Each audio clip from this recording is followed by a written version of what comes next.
Hebu tulia. Ha? Mtakuja halafu mie huko. Fanya hatu haribu kazi za watu au wale ya. Hello. Kachara.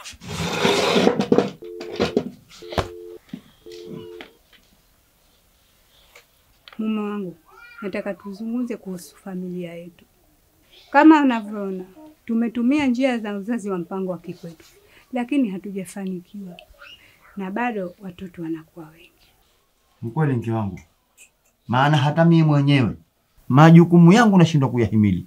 Humu ndani muna mambo yanitaka, huko nje kuna riziki nawe atakatafutwa.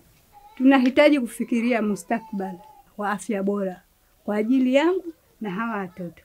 Na hilo halitowezekana ikiwa kila siku mwangu twazaa. Mimi naona kuna haja ya kwenda kituo cha afya. Tuwapate ushauri wa daktari kuhusu uzazi wa mpango wa kisasa. Au waseme.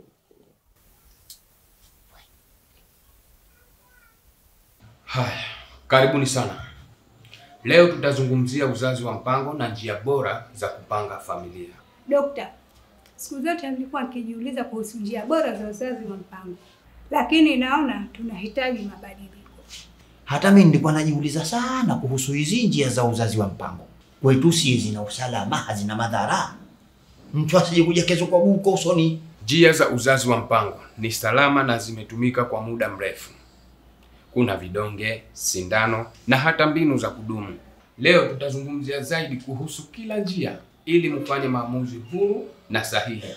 Kila mtu anao haki ya kufanya maamuzi bora kwa afya yao na familia zao. Pia uzazi wa mpango ni ngao ya kumsaidia mama kuwa na afya bora na watoto kwa ujumla. Kwa mfano, huyu akipangilia uzazi, tayari kwanza atapata muda wa kupumzika, afya bora itapatikana na watoto watakuwa kwa ustadi. Daktari, sasa sisi tunafurahi.